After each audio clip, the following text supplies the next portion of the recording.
Hi everybody, welcome. Today we are going to have a quick overview of assessment for you as a parent to better understand what assessment is and why we might be using it in the classroom with your child. So let's get started. So a couple of the things we're going to cover today, just a quick overview, is what is assessment, what are the purposes of assessment, what are the three shoulds of assessment, a few examples, the connection between assessment and content standards, and a few issues that there are with assessment. So the first question we have is, what is assessment? So the first thing I think is important to point out to parents is assessment is something that's not just focused during early childhood. Assessment is something that we actually begin even before a child is even born. We do fetal monitoring and we measure fetal growth and development when an infant is in the womb. So assessment is really a lifelong tool that is used. It's not just something that's in early childhood, but right now we're going to focus on that for you as a parent to understand. So assessment, according to the textbook, our textbook here, Assessment in Early Childhood, the definition of assessment is the process of gathering information on children, taking that information, organizing it, and then interpreting it. So what is the purpose? The purpose of assessment. There are a lot of purposes behind assessment. In the case of early childhood, one of the main ones is just tracking overall development.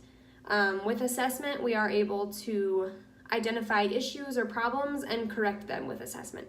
Some of the other purposes of assessment are diagnosis and placement. So the three shoulds, these are really important for you as a parent to understand. So the first one is it should benefit the child and improve learning. So assessment should always benefit the child and it should always improve their learning. The second should is that it should involve you as the family and the child. It shouldn't be something that is just between the teacher and the child. You should be involved, and it's really helpful for the teacher to have feedback from you as a parent.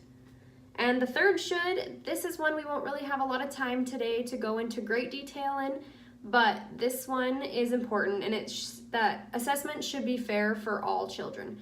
So by being fair for all children, I mean there's a lot of diversity in classrooms, and teachers sometimes have to adjust things to meet the needs of all of their students.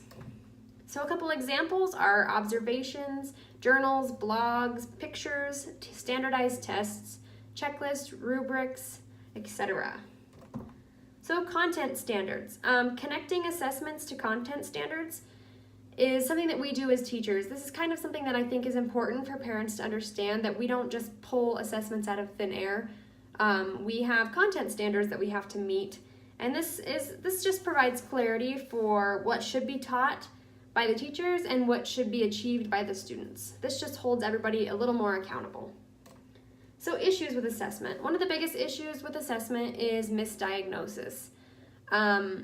Assessment, this goes along the lines again with diversity, and assessment is a hard thing to tackle to meet all the needs of all students, and something that happens quite often is students are misdiagnosed because assessments weren't, I guess, correlated correctly for their abilities or needs. So in a nutshell, that's assessment for parents to better understand why we might be assessing their children. Thanks for listening. Bye.